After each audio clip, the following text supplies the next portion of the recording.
Welcome, friends. Come on over to Insight Timer.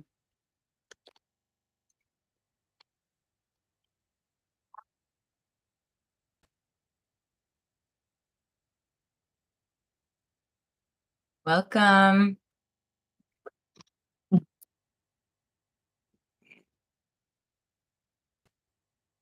everybody. The tea's settling. I know, it's beautiful. Welcome, welcome. We'll get started in about a minute.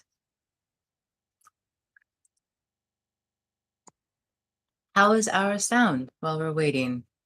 We have the widescreen version on, so you can always tilt your device. But can you hear us? Oh, hi, Richard. So great to have you here. So how's our sound, friends? Hi, Wendy. Hi, Sabrina. Okay, great, great. Hi, Liz. Hi, Angela. Is it Adriana? Lynn? Thanks, everyone. Hi, Penny. Okay, great. So we'll just wait a few more moments and then we'll get started. Hi, Pamela. Hi, Cornelia. Wonderful. So let's see what I was going to say. Oh yeah, if you're not here with us on Insight Timer, I invite you to come and join us on Insight Timer to be part of the interactive experience. Hi, Irene. Hi, Rosita. Oh, so good to be together. So great to be together. I can't get my hair the way I want it today. It's okay. Hi, Tia. Wonderful. All right, let's get started. So just a couple of logistics. First of all, again, if you have a device that allows you to switch to the widescreen view, you'll be able to see more of the background and might not have to navigate seeing like half of our faces. So if you have the ability to do that, I invite you to tilt your device so that you can see both of us. And let's see, our sound is good. So I think we're good. Welcome. Welcome. Bring the mic a little bit closer too.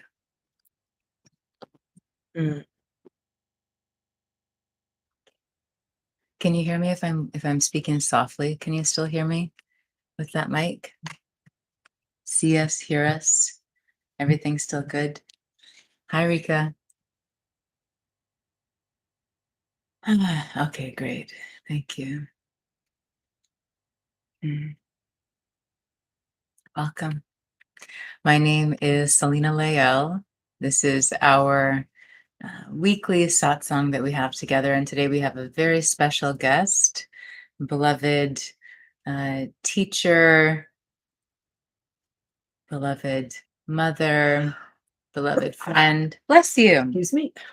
Sandy Magrum. And Sandy does have a profile here on the app, so I highly encourage you to find her. She actually has a live coming up on Friday, which we'll share a little bit more about later. Super excited for that. So Friday at 6 p.m. Eastern, you can join Sandy for a live here. It will be under her profile page, not mine. And what to say, I have many recordings here on the app. I have 2 courses here, Yogic Practices for a Peaceful Life and Awaken My Heart, a guide to living with self-love. We meet regularly for live sessions, satsangs like this, where we'll move deep into different topics and have experiences together. And also yoga asana sessions where we really nourish the physical body and the energetic systems through the practice of physical yoga. So, oh, Sandy and I are sharing this mic today, so you should be able to hear us equally. Why don't you go ahead and say hi and let's see, make sure everyone can hear you. Hi, everybody. Can you hear me? Can you hear her? Does it sound clear? Hi, Jeanette. Okay, great. Thanks, Penny. Awesome. Thank you, everyone. Beautiful, beautiful.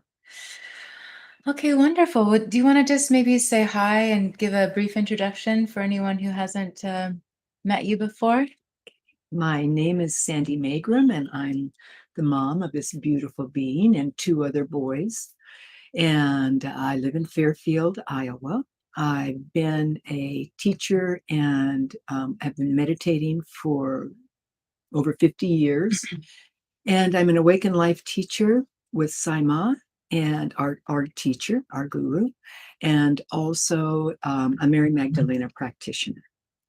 And I feel that I'm so blessed in my life. I've had two gurus and a wonderful, wonderful family, and that there's so many gifts I've been granted in this knowledge and this wisdom and these tools in my life that I just feel a huge overflowing desire to share. Mm. Gigi said. Om JJ Saima is what we say in our community with Saima, and it essentially translates to I honor the divine feminine in you, and we say it to each other. I honor the divine feminine in me, and it is not gender based. Each of us carry masculine and feminine energies, so it's acknowledging that quality of the divine feminine, which many would say the the time of awakening of the divine feminine on the planet is so important. And this doesn't mean there's anything wrong with the masculine at all. We've just had it's time for more compassion. It's time for more of the heart-based qualities to be really enlivened on the planet. Yes. So thank you so much for being here with us. And thank you, beloveds. Thank you for being here.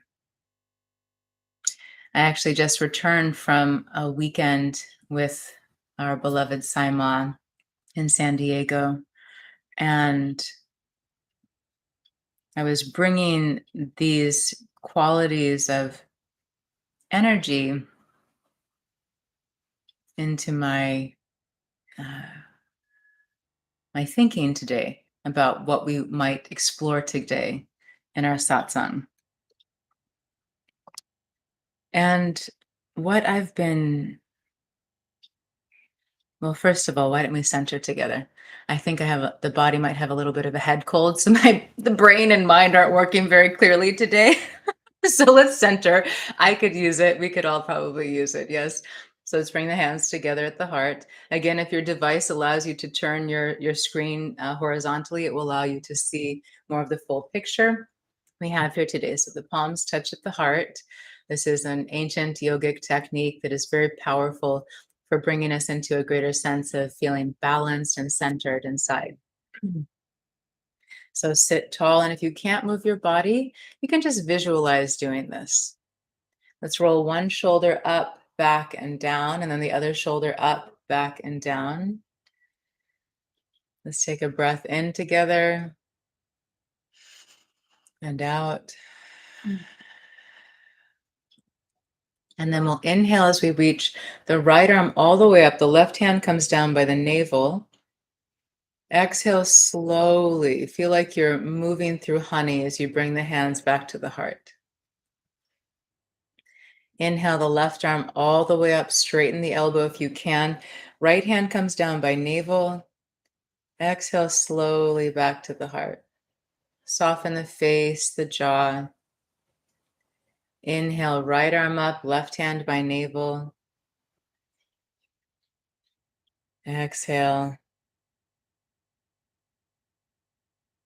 And then you can pause here, or if you feel the need to be evened out, you can always inhale one more time, reaching the left arm up. And then slowly bring the hands back to the heart.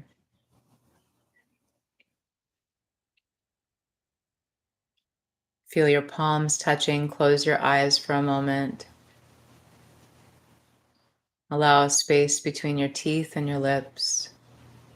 Feel your shoulders relaxing down.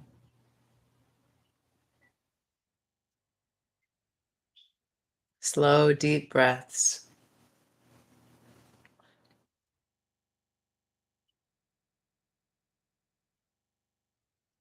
And turn your palms into your body. So hold your heart center with one palm, hold your belly with the other.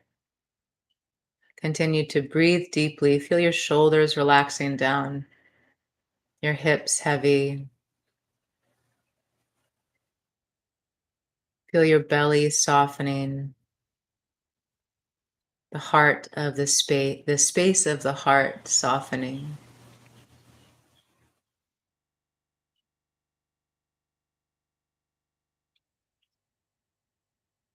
And for these next few moments, just become aware of what's happening in your inner world as much as you can. Release any sense of judging what's happening, whether it's physical sensations, thoughts, or emotions. What if we could just notice our experience as that, an experience, not good or bad, right or wrong, but an experience that is temporary and just part of being human.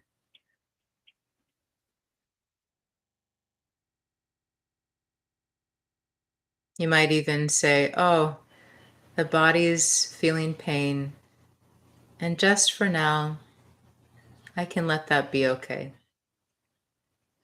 Or I'm feeling all of these uncomfortable emotions, and just for now, I can let that be okay. Whatever it is, can you practice for just a few more moments, letting your experience be as it is without making yourself wrong for it?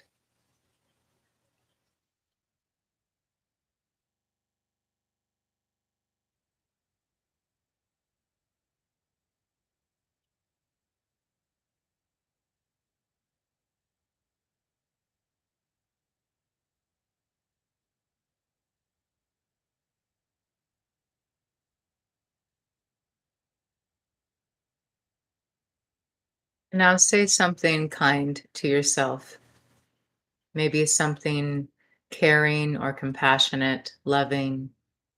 Say it to yourself. I love you. I forgive you. You're okay. I'm here with you, whatever it is.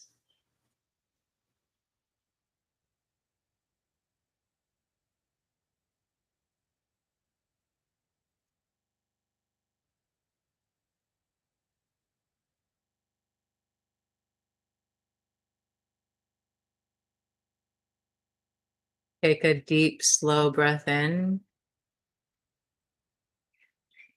Hold the breath for just a moment.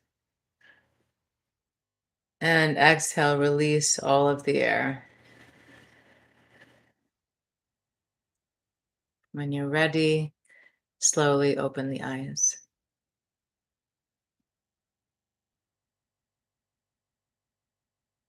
Hmm. Thank you. Hmm. Hmm.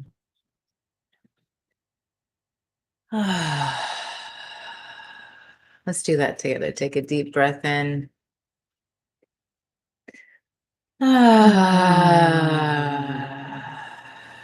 And again, inhale.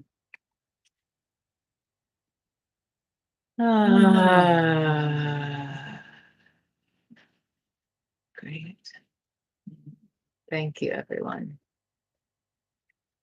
How does it feel? Maybe just let's just share one word in the chat.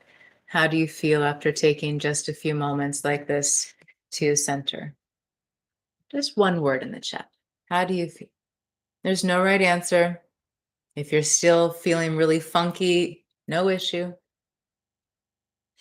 Relaxed, better, calm, safe, relaxed, calmer, calm, soft, lovely, calm. Beautiful. Thanks everyone for sharing. And as I was saying, I know many are sharing the word better in the chat. If you're not feeling better, it's okay. Yeah, sometimes we're just navigating a lot inside and we don't always feel an immediate shift. This is actually a great teaching, though, that just because we don't feel an immediate shift with our different mental, emotional, physical, spiritual practices, doesn't mean that they're not working. It doesn't mean they're not having an impact on us. Thank you all for sharing. Thank you.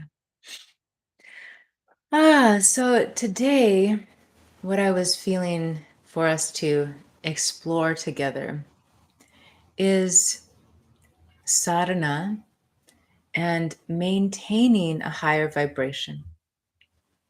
So, first of all, sadhana, we can say, is daily spiritual practice, your daily spiritual practices. And vibration is not good or bad. I know we have these terms that are popular these days, like good vibes only and bad vibes and all of these things. And sure, they're speaking to a certain quality of energy. But truly, when we're speaking of vibration, there is no good or bad. It's a quality. It's kind of like, let's see, I don't know if I can think of any analogies today.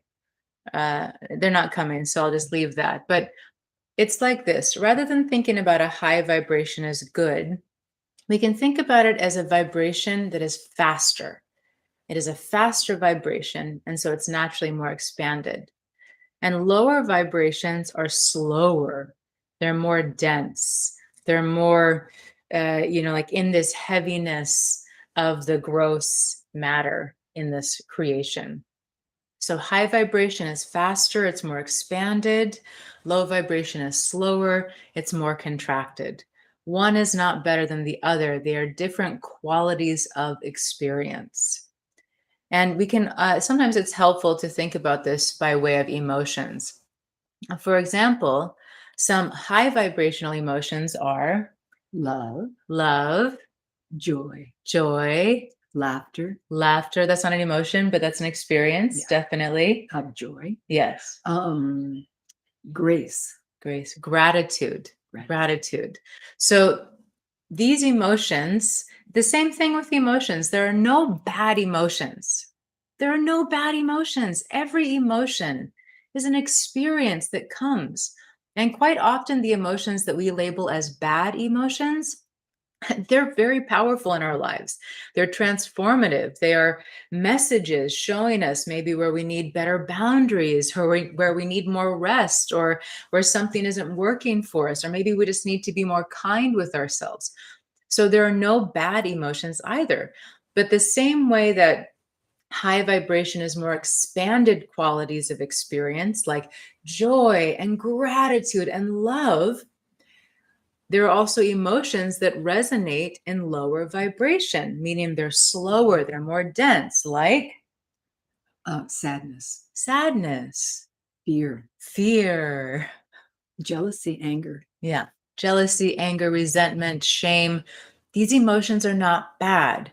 They vibrate at a slower, lower frequency. And so we feel the denseness in our daily lives of those emotions.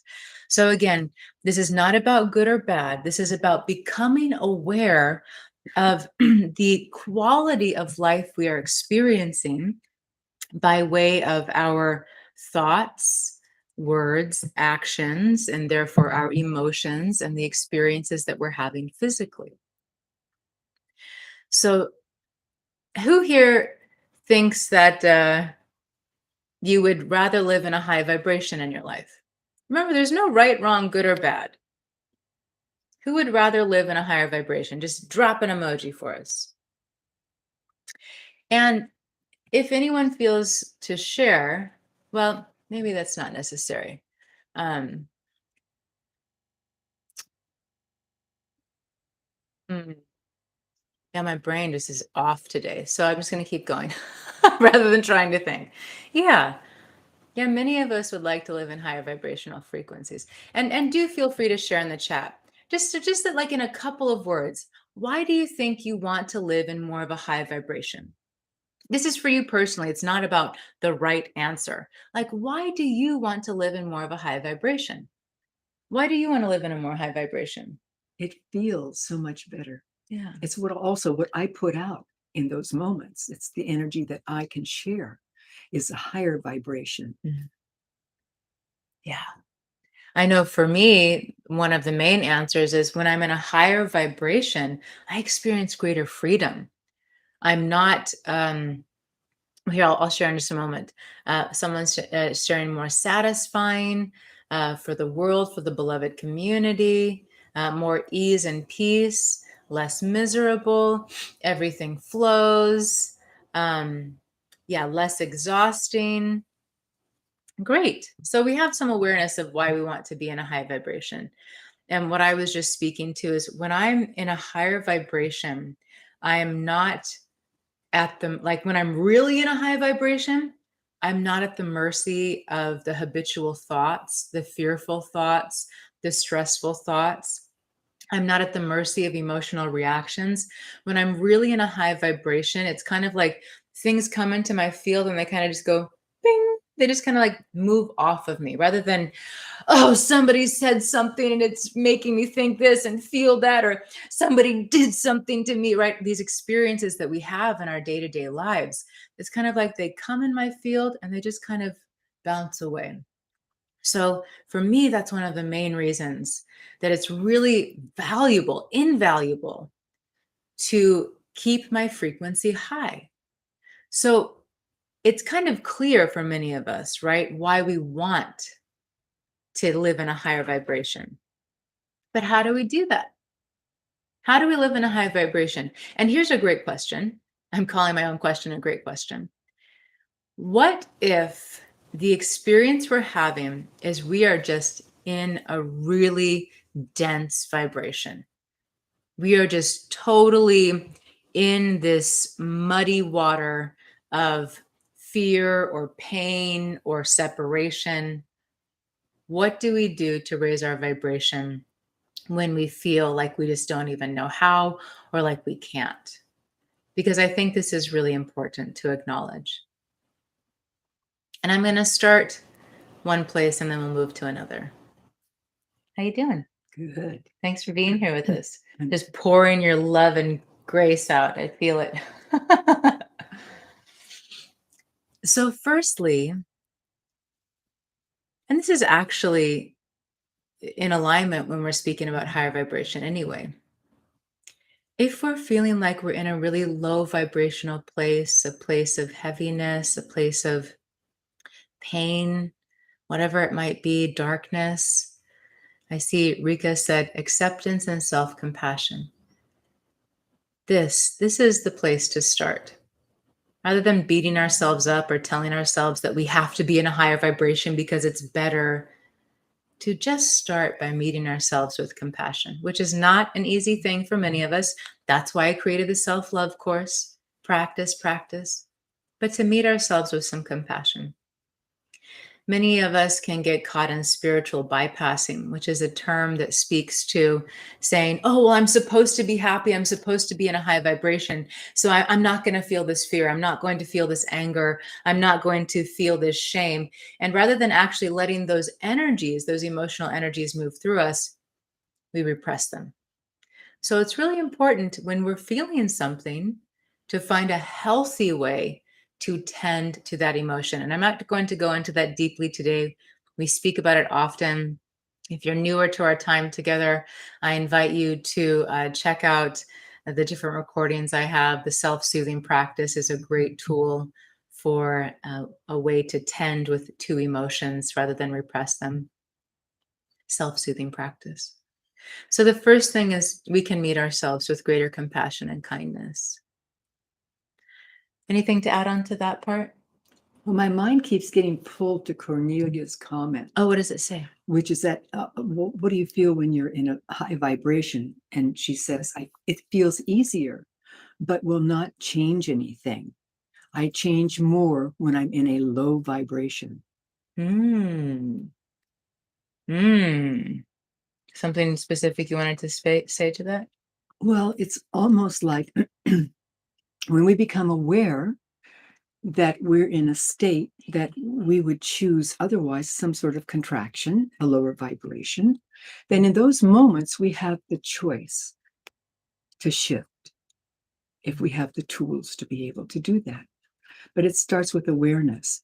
And you kind of had your answer in your statement is that it's easier to be in a higher vibration. Yes, like Selena said, more freedom for everything. But you felt that there was not change there, or not a lot of change there. But then you said, when I'm in a lower vibration, I change. Mm. You change. The lower vibration, you become aware that you're in a lower vibration. And it's beautiful because you're aware you're there, and then you shift your thought, your emotion, something you do, and you change, you shift. So that's why lower vibration, it's not bad. It helps us move to a higher vibration. And so you're doing it. I mean, you're moving. When you change in that lower vibration, where are you going? You're going to a little bit higher vibration. So, Beautiful. and I don't remember what your question was. Oh, it's okay. That was beautiful. I think I was just asking you if you had anything to add on, but you just added something. Thank you, Cornelia. Yeah, thank you both. And you know, it's tricky here because in the mind of the spiritual seeker, we can definitely get caught in ways of thinking that something is better, right? Like even here, like even though I'm saying not one is better than the other, there's still this sense of, oh, I need to strive for higher vibration because that's where I get to feel better, right? That's where I get to feel more free or more peaceful, whatever it is. So I just think we're not going to go deeply into this today because I think this is a much deeper layer um, that we'll touch on another time. And it's that true freedom is, well, I don't know exactly what it is, and there are many forms of it. But in this context, I would say that true freedom is when we are equally accepting of high vibration and low vibration as just being the same. It's when we no longer place uh, more value on one over the other. Meaning, when we can truly be in a state of accepting everything just as it is, that is the absolute freedom. Because even here, as long as I'm striving to be like this energy of longing or striving to be in a higher vibration, then I am, sorry, I just got distracted. I thought there was a knock at the door. Um, if I'm striving for that higher vibration, then I'm not fully accepting everything as it is. So I'm creating this sense of separation within my being. But again, that's for another day. Today, we're just going to look at the high vibration and low vibration, and we're going to speak on sadhana shortly, dive into that a little bit more and have some experiences. But before I do, I just want to come here because I see some comments rolling in there, going too fast for us to even catch them. Okay, Andre's sharing, maybe it doesn't feel like we're changing at a higher vibration, but we just don't notice it because we're not fighting it, like surfing a wave versus swimming upstream. Beautiful. Yeah, there's more of an accepting. There's more of that, someone said earlier, like a flow state. Uh, yes, yes, yes. Yes, Enrica is sharing, this would also be a great topic for another course, letting go of judgment and striving. Yeah, and what if I wonder how much of it is not about even letting it go, but just accepting it all. Just accepting every experience we're having, every experience. And in my personal experience of tastes of awakening and my very limited understanding of a more enlightened state of consciousness, the freedom comes not from trying to change from high vibration and low vibration and this and that. The freedom comes from being awakened in the awareness that we are not any of it, that none of it matters more than the other. And that can seem dismissive. So just take it or leave it if that makes any sense for your spiritual teachings or background. We'll touch on that another time. It doesn't mean that we don't still take actions to make this world a better place for all, you could say. It just is the awareness that, oh, everything I thought I was. There's this beautiful Ram Dass recording that East Forest created a track to. I love it so much. I listen to it often. And Ram Dass is speaking to, you're just not who you thought you were. You're just not. And in this lifetime, you have the opportunity to remember who you are. So that's a whole other topic. So let's just take a breath together.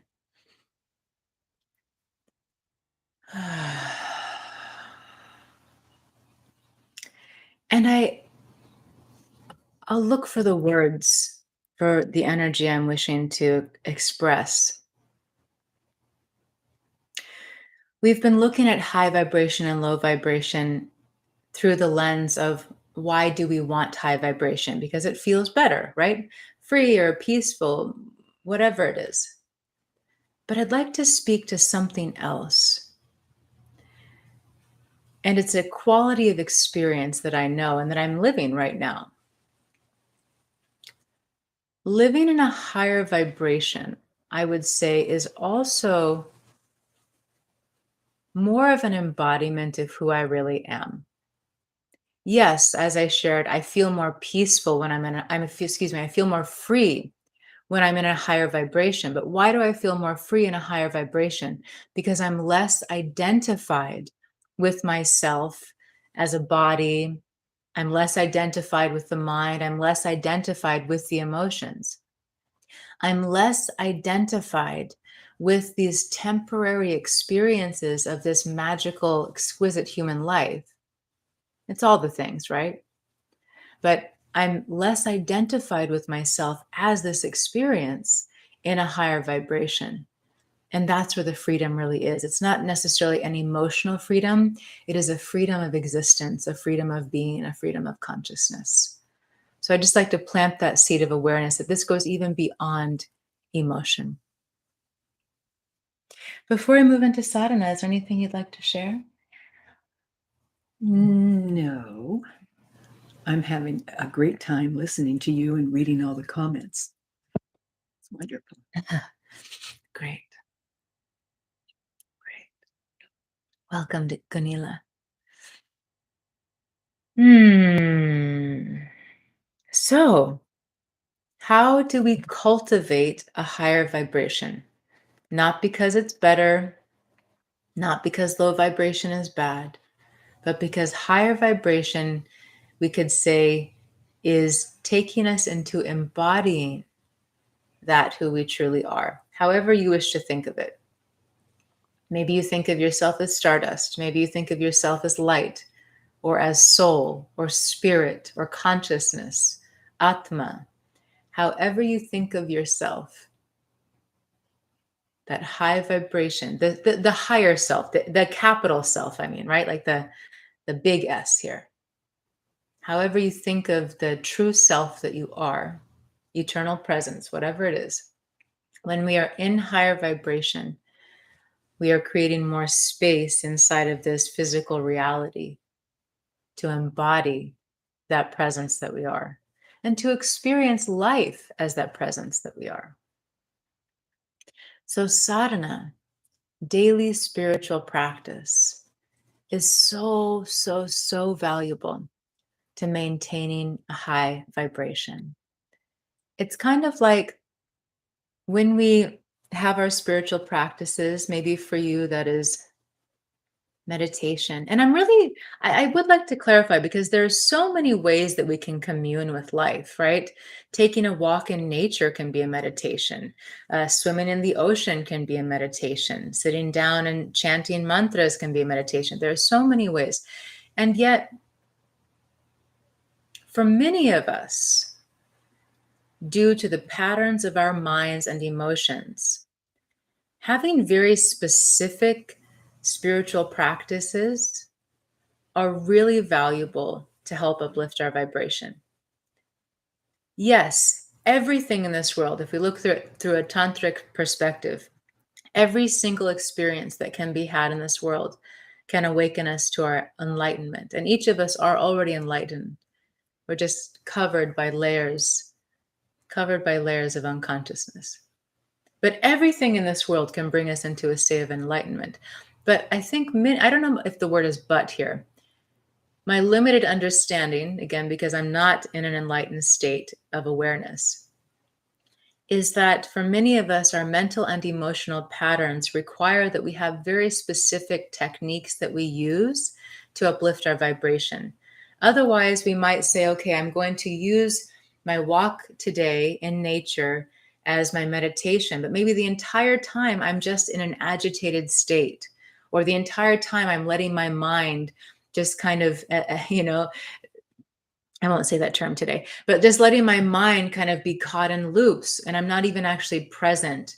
And there are also different techniques from different cultures that are imbued, you could say, with a spiritual energy. For example, things like mantras, like Sanskrit mantras. And it's not just from India or from places in the East. There are different places on the planet where there are these spiritual practices that are imbued with this energy. And when we engage in these spiritual practices, maybe it's like a remembrance in our DNA or our cells of how to awaken to that fullness of who we are. I don't know all the answers there. So, having spiritual tools that we use on a daily basis is what maintains the high vibration. Who here has ever had an experience of going on a meditation retreat or sitting with a spiritual teacher or just being engaged or involved in something where you felt really high, like your vibration was high? I'm not talking about like a manic joy because you got something you wanted and then it goes away. I'm talking about this fullness of being where you feel high on life. Just drop an emoji if you can relate to that. Like, for example, I've just come back from this weekend with Saima, and my field is so full of light. I'm so expanded. My vibration is so high. I just feel all of this spaciousness here rather than all the contraction of the mind and emotions that can often be there. There's this big, expansive space of being. Sorry. So this is when I'm in this higher vibration after this weekend with Ma.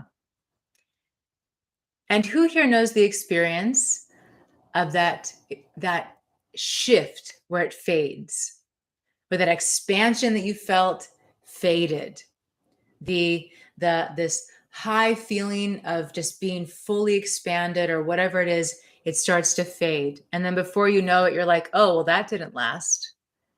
Anyone relate to that? Yeah, Cornelia, I love the melting head emoji for this one. Perfect.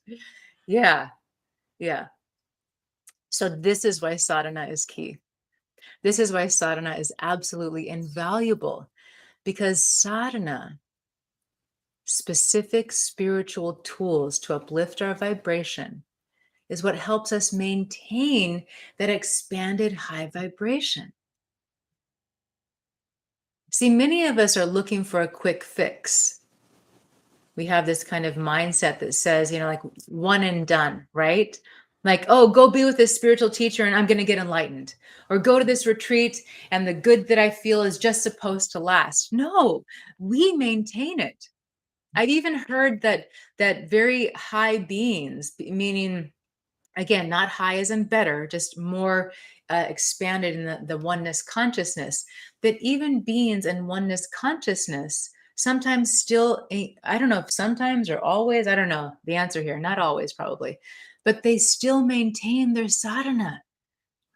They still maintain their sadhana. So this is key, my friends. Choose the spiritual practices that uplift you, that enlighten you, that expand you, and use them on a daily basis. And this will feed your being. This will help you maintain a more elevated expansion, a more expanded vibrational experience. What would you like to share on that? Well, we have this world of duality, positive, negative, good, bad, even though they're the same, they're just energy in different forms. And a lot of times when I do this ceremony in the morning, and it probably takes, when I do it straight, about 12 minutes, but I'll wake up in the morning and I'll think, oh, do I this spiritual little ceremony I do totally uplifts me. I just burst out in this big, huge being of light and joy. But I'll wake up one morning and my little ego, the other part of me that is the opposite of the highest part of me, actually help get me there though, will say, oh, it takes too long. Oh, I'll do it later. Oh, oh, oh. And I feel the difference in the day. It's like when I start out as myself, big self, my light being, my love being, my joy being, it infects, it imbibes. Infect. Well, I know that's a wrong word. That's why I said it imbibes. It totally, when I embody what the sadhana pours into me, I carry that throughout the day. I experience that and I share that. Mm. So It's okay. Just keep going. so um Someone's knocking. so You it's probably can't hear it because we've got me. noise Yes. cancellation. And I've been meditating for 54 years this coming October. And I know how valuable repetition is. I know Marsha used to say it's like dipping the cloth. When you want to dye a cloth, you take a white cloth, you dip it in the yellow dye, then you bring it out into the sun to fade. And almost all the color goes away, but a little stays. Then you take the cloth the next day and you dip it in the dye, and it comes out, and then you do the same thing over and over and over again. And what happens after a period of time, that energy, that light from your sadhana, it moves into you and you use it during the day. You share it during the day and it becomes less and less. But every day, a little bit more stays, a little bit more stays in your physiology, in your expanded bodies, so that pretty soon you're living more and more and more of your full potential, more of the glorious being that you have the potential to be, that we're born with this beautiful potential to move from darkness into light and to be that light and stay there. Thank you. It's beautiful. What a great analogy, right? The dipping of the cloth. That's like us. We just keep dipping the cloth each day. The sun in this, in this example, it's like when we're hanging the cloth out in the sun and the color gets a little faded. It's kind of like our patterns in our daily lives, right? Like, see, I'll make a distinction here. I didn't say that the cloth is fading in the same way that things happen to you, because it's not the case. We think, oh, this person did this and that's why my day was awful, and this thing happened and that's why my day was difficult. It is our response to life that is causing the experience. It is our response based on our past, our patterns, our programming, our conditioning, our perceptions that causes our experience. So in this example of the cloth coming out into the sun and fading in the sunlight, our responses throughout our day are what fade that color. And so we come back to our sadhana and we dip the cloth again. We fill ourselves up again. And oftentimes we will sit down. I mean, I know so many of you know this experience. We'll sit down to meditate or engage in another spiritual practice. And maybe we don't feel better. See, as human beings, we're always looking to feel good, but it's not about always feeling good. We won't always have an emotional shift. So it's now we've got a drill outside. We've had lots of opportunities today to stay focused. I don't even remember what I was just saying. Talking about dipping the cloth and coming back. Oh, yeah. That it's not about always feeling good. yes, many of us turn to our sadhana because we want to feel better than we do, but sometimes it's just about maintaining the color of the cloth. It doesn't mean we'll always feel happy or joyful. I mean, we've both been meditating for decades. And how many times have you meditated and still kind of felt crummy after?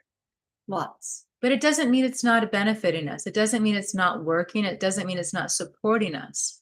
It just means that it's a different quality of emotional and mental experience. We have a couple of great comments coming in. Go ahead. Cornelia, to answer your question, Wait, go ahead and repeat the question, the please. question is, are we made for staying in higher vibration? All the time. We are made for being the higher vibration. But until we get there, no, we can't be happy all the time. That's part of the joy of life. Like Selena was saying, all levels of vibration, there's no good, there's no bad. And when we become aware we're in a contracted state, we have become aware we're in a contracted state and we're choosing not to stay there, then we have the choice in that moment to think of something else that will lift us up, to feel something else that will lift us up. And it's the dipping of the cloth. The more we dip, the more we bathe, the more that color stays with every meditation, with every looking at the clouds and being enlivened and inspired and touched by the clouds, the beauty. More and more and more with each day, with each awareness, with life, with each breath, we become more of who we are made to be. And I would even say who we are. Yes. Just who we are. Let's take the word made out of it. Just who we are. This essence of life that we are. And my understanding, which again is limited, is that even enlightened beings still experience emotion. Because as long as we are in these physical bodies, we still have an ego.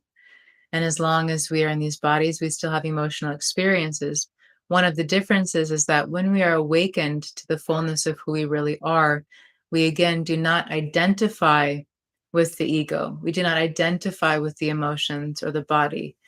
We are in the experience of them, but they do not control us, and we do not experience ourselves as them. It's kind of like, you know, wow, my brain is not on for analogies today. I usually have such bizarre analogies to share with you. But it's kind of like if like a hair falls on your arm, you like notice the hair and you pick it up. You don't say, "Oh, this hair is me and it means this about my life and I've got to figure out what to do with it. What should I do with this hair?" You're just like, "Oh, here's a hair. I'm going to take it off." It's the same thing with ego consciousness, with emotions and sensations. When we are in that enlightened consciousness, the emotion is there, the thought is there. I don't see it as me and start to say, well, what do I do and what does it mean and what does it feel and how do I get rid of it or how do I make it stay? I just say, oh, look, here's a thought. Oh, look, here's an emotion, and it's my choice how much I wish to play into it. Limited understanding. Kathy is sharing, so it helps to have a consistent meditation practice to embed the higher vibration. Yeah. Yeah, it's like I imagine it's also creating neural pathways in our physiology, in our physicality, in the body. Yes. So rather than, um, just relying on the energetic component, we're actually creating the neural pathways that create the habits and the patterns for us to live more physically in that state as well. Pula sharing. Oh no, Paula. Is it Paula? Paula sharing. I said Pula. Our true essence is spiritual and noble. We are born in the vibration of pure love. Beautiful. Doesn't that feel good? Our true essence is spiritual and noble. We are born in the vibration of pure love. Mm. Rika's sharing, it's like building the capacity to hold the light, making room little by little. Absolutely. Yes. Absolutely. Yeah. So I know I mentioned that we were going to practice some sadhana today, though it seems we've had just a lot of rich conversation around it all. So my invitation for everyone is one, if you already have spiritual practices that you engage in, to, if you're not already, to become aware of which can be your sadhana. Which spiritual practices do you decide to use on an ongoing basis to create more space for the light inside, to help keep yourself in a more expanded state, or at least to nurture that light within you when all you can see is darkness? Which spiritual practices, and this is for those who already have a practice to think about what you use. And if you don't have a practice or different techniques that you use, what techniques could you use on a daily basis? Maybe there are some breathing techniques, different pranayama techniques that really serve you. Maybe there is certain kind of mantra or chanting or song that really connects you to that experience of that divinity or that light. Maybe there are certain meditation techniques that really help you maintain a higher vibration or bring you into one. Just take a few moments.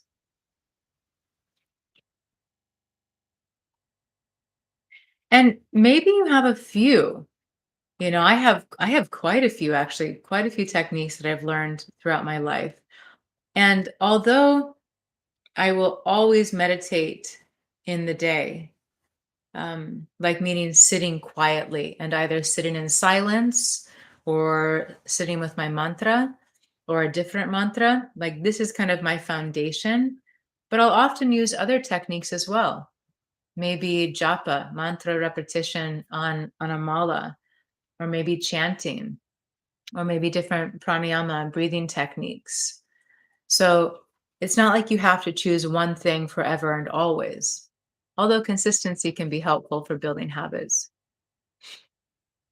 So what is and maybe let's, if you wish today, share in the chat one technique that you would like to take on, let's say for the next few weeks, the next 21 days.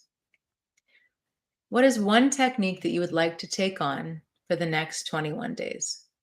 Go ahead and share it in the chat.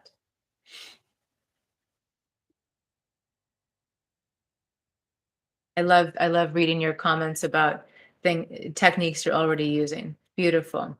Yoga nidra, crystal bowls, forest walking, mantras, movement, qigong, yoga asana, breath work. Beautiful. Okay, so great, everyone's sharing. And if you, unless you already use a handful of things each day and you feel comfortable with it, I invite you just to choose one thing, maybe two. Sometimes if we choose all of our different techniques, then we've overcommitted. Beautiful, beautiful. Again, yoga, breathing practices. Mm, love that. Love it. Great. So I invite you to choose this, decide right now within your being that you're going to give yourself this gift of consistency and just see what happens. And remember, it's not always about feeling good. This life is not always about feeling good. A lot of the times we don't feel good in this life, right? What does the Buddha say? Life is suffering, right? I've always really resisted that. I'm like, no, it's not, Buddha. Life can be beautiful. It's not always about suffering. I'm understanding more and more what that really means. But, this life is the fullness of different experiences. I just wanted to offer that this morning we did the centering technique, and it's actually one of the most powerful, yet really simple and really fast. Remember, time is really important to my ego, too long, that I've learned all these years that is the most powerful one that I've come across. And you can do that anytime during the day. It takes about 30 seconds. And what it does is it realigns your mental, which kind of goes wild in thoughts, your emotional, which kind of trips over here and does all of its thing, and your physical body. So it brings you back into alignment with yourself, your higher self, and your physical self. So you can do that all day long, like a lot of people do their meditation, their sadhana practice in the morning. But maybe in the afternoon they get tired, or life has done, somebody said something to you, so your heart gets hurt, and then the mind takes over, and then your thoughts get whacked out. So you can do the centering technique, which will bring you right back in to alignment all day long. In fact, my teacher says that she did it for 40 days in a row, as much as she could remember to do it. And she said, when you do that, she said, nothing can shake you. Nothing can shake you.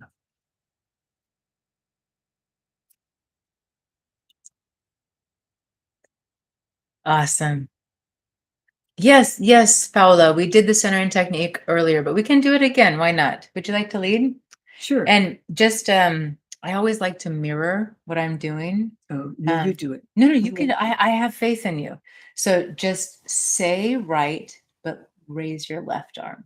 Oh, I don't know my left. You can do it. You can do it. Okay, come on. Tell her she can do it. You can do it. You can really start with any arm you want, but today, because you can start with your right and I will start with my left. Just don't even tell them that. Okay. I'm going to start. Do I have to tell them anything? You can say, I'm going to mirror you. You can just follow my guidance. Just wish me good luck. It doesn't usually take this long. The centering technique is very fast. So we just put our hands in front of our heart and just take a second and feel right now. Feel your body. Just become aware of it. And then you can open your eyes now. With your in-breath, I'm raising my left. No. With my, Confuse everyone. Okay, so just watch me. You can say, we can do this together. We can do this together. As you inhale, reach your right arm up. Okay, that's a very good one. But I just want you to know that anything that happens is fine here. There are no mistakes. There's only lessons, so you can do it better the next time.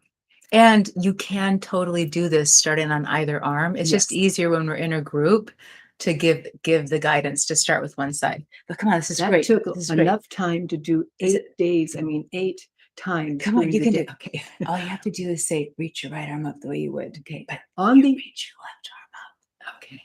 On the in-breath, reach your right arm up on the in-breath. So breathe in, reaching your right arm up, elbow as straight as you can get it. And then the left hand goes down, up near your navel, as close to your navel as you can get it. And if you can't move this way, then just envision it, imagine it down here. And then on the exhale, we just slowly bring our hands together back into in front of our heart, palms together. Now close your eyes and just feel the space for just a couple of seconds. Now we're going to do the left hand up. So breathe in, left hand goes straight up, elbow straight. Right hand goes down in front of the navel. On the exhale, slowly come back to center, like centering technique, and just stop for a second. And just feel in your body. Imagine. One more time. Right hand up, inhale. Elbow straight, letting that energy just pour into you. Coming back down to center slowly. Just feeling that. And then for people who need to be balanced, let's do it one more time. Well, we all need to be balanced, but for anyone who feels the need, like you have to do an even number. Okay, that's good. Go for it. Okay, so we just slowly raise our left hand up, allowing that light to pour in with straight fingers, straight elbow. Other hand down in front of the navel. On the exhale, just slowly bring the palms together in front of the heart and close your eyes. And just experience what's happening in your body. And that's how simple it is. Thank you. Thank you. So I warmly welcome you to join Sandy this coming Friday at 6 p.m. Eastern. Sandy's going to be teaching on the centering technique, and just to give a much more in-depth understanding of all of its benefits and how we can use it in our lives. She's also going to lead a meditation and just really give us some great tools for cultivating greater inner peace. So that is this Friday on her Insight profile page. So look her up. I'll type it in, Sandy Magram, and you can join her on Friday at 6 p.m. Eastern here on the app via her profile page. Let's give Rika a big hug. Oh. Let's see what else. Oh, Richard, I saw your message coming at the end about the insects and the bees. Did you see Richard's comment? You No. would have loved it. Here, I'll show it to you just because my mom is a bug and reptile whisperer. It says, I have found my fascination with insects, bees, butterflies, the mantis, the dragonfly lead me into the woods, the small creatures under the sand, spending time where my heart asks me to go. I arise inside. Love that. Love it. Okay, well, let's see. What time is it? We're at time. Let's to complete today. I know sometimes in our satsangs we read from our beloved teacher Saima's book, Conscious Living, The Power of Embracing Your Authentic You. And I'd like to just kind of flip to a page today, and we'll see what wisdom we're left with as we move into the rest of our day or night, wherever we are. So you just tell me when to stop, okay? Stop. Okay. So this is what we'll read as we come to a close today. If we all choose peace, it will spread quickly on this exquisite planet. How many choose peace for the planet? How many of you, despite many years of meditation, are really at peace? 1 year coming back from the Himalayas, someone said to me, Saima, I would like to be an Indian ascetic who has given up all material things, a sadhu. Anyone can be that, I replied. But why do you want to be a sadhu? To live in peace, he answered. Believe me, you do not have to be a sadhu in the Himalayas to live in peace. Be in peace in your family, with your coworkers, in society. Don't think you need to live in a cave to realize the God we have inside of ourselves. Peace is in each of us. Are you ready to live with that peace, to live that peace within you? Are you ready to embody the supreme peace within you? Your higher self has this quality. Your higher self is this quality. Use it. To achieve self-realization, go beyond duality, beyond what is perishable, beyond all judgment and resistance. When you sincerely practice discipline and sadhana, you will experience peace.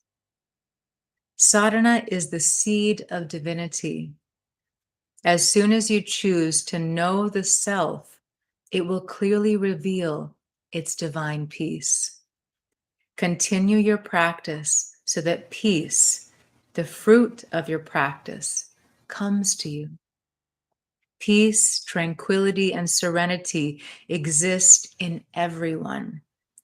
Inner peace doesn't cost anything because it always resides in you. Be calm, and peace will reveal itself to you. I could go on and on because this chapter is really juicy. Every chapter is really juicy, but I wish to honor our time. Yes, the name of the book is Conscious Living, The Power of Embracing Your Authentic You.